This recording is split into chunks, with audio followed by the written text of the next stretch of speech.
Bom, como você disse, nasci em Ponta Porã e quando eu era pequeno, a cidade não era muito grande, mesmo hoje, né, tão grande assim, e tinha aquele céu maravilhoso, né? Aí, olhando aquele céu, aprendi com meus pais a identificar algumas constelações, alguns mitos, alguma história, né? Mas não as constelações ocidentais, já eram as constelações indígenas, né? Porque naquela época nem faculdade não tinha no lugar, então o que a gente aprendia eram as coisas da terra mesmo, da região. E a partir daí comecei a me interessar por astronomia e pela ciência em geral. Quer dizer, desde o começo, o meu interesse era ser astrônomo, né? Aí, saí de Ponta Porã, fazer vestibular em Curitiba, e passei em física, fiz para física, passei, e assumi a cadeira de física na Universidade Federal do Paraná, fiz mestrado lá mesmo, né? E mais tarde saí para a França e fiz o doutorado e o pós-doutorado em astronomia. Todos os mistérios estão no céu, né? No sentido mais amplo da palavra. Então, comecei a estudar primeiro a astronomia formal, né? Minha especialidade é mecânica celeste, fiz diversas pesquisas em mecânica celeste, na parte da órbita de satélites artificiais e de asteroides que se aproximam da Terra, né? Aí, com o tempo, eu comecei a voltar para as origens, né? A me interessar de novo pelo conhecimento indígenas, né? E comecei a trabalhar então com etnoastronomia. Tem alguns trabalhos publicados, já tinham, né, de pesquisadores estrangeiros, mas no Brasil era uma área praticamente inexistente. E hoje, a gente, graças ao apoio que a gente tem do CNPq, do Ministério e de diversas instituições, nós temos feito um trabalho que está, inclusive, sendo retornado aos próprios indígenas, nas escolas indígenas, para serem ensinados para os jovens que estão perdendo esse conhecimento muito importante. Em Dourados, nós construímos agora um observatório solar indígena, tanto na universidade como na própria aldeia. Então, foi uma das maiores alegrias da minha vida, né, ver a receptividade que teve esse trabalho em relação aos professores indígenas, que são índios também, em relação aos próprios estudantes. Eles montaram, então, dança, comida típica, coisas que eles são índios urbanos, né, e já tinham perdido essa tradição. E, aos poucos, lógico, na escola eles ensinam a ciência ocidental, mas agora estão recuperando um pouco da ciência indígena, né? E isso daí é muito importante, porque é uma cultura brasileira que, se não for documentada e divulgada, como nós estamos fazendo uma parte, né, ela vai ser perdida em uma ou duas gerações, com certeza. Assim como na Grécia Antiga, né, na astronomia greco-romana que a gente ensina, que é do hemisfério norte, não tem nada a ver com a nossa cultura, o céu é do hemisfério sul, as constelações são diferentes, ligadas com a nossa fauna e a nossa flora. Então tem, por exemplo, a constelação da Ema, a constelação do Homem Velho, são constelações muito fáceis de visualizar. E cada uma delas tem a sua história também, o seu mito, né?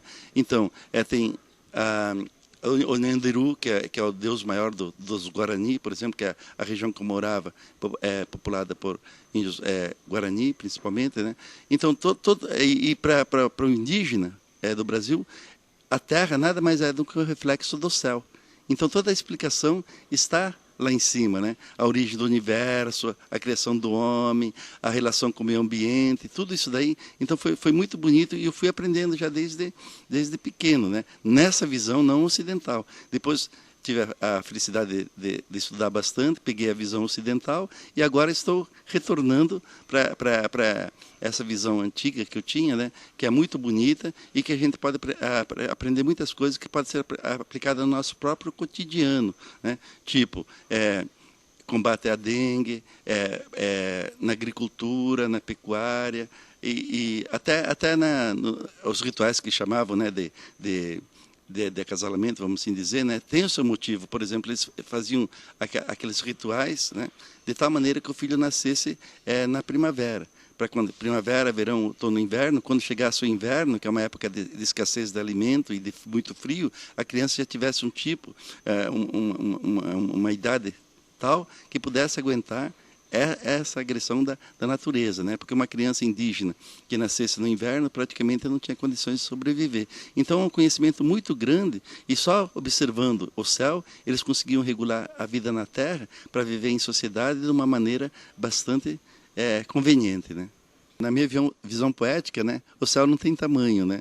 É isso que é interessante. Uma visão antiga e uma visão moderna praticamente a mesma, né? Que isso daí é o infinito, né?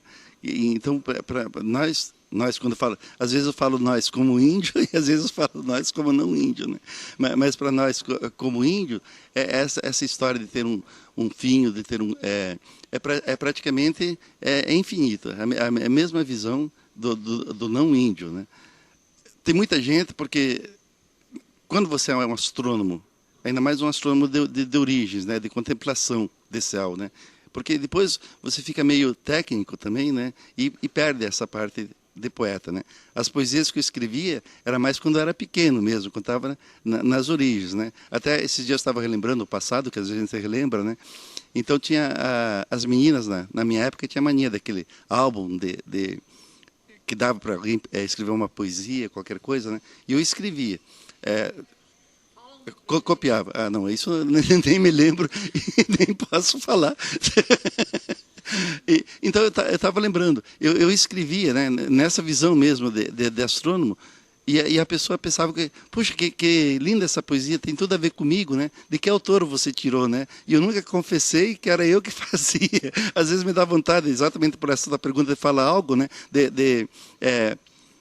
Encontrar as antigas colegas, né, e pedir um pouquinho se elas guardaram alguma coisa para eu também lembrar. Porque o tempo passa, a gente vai modificando tanto, né, que às vezes até a parte de poeta que a gente que nasceu, né, a gente perde, né.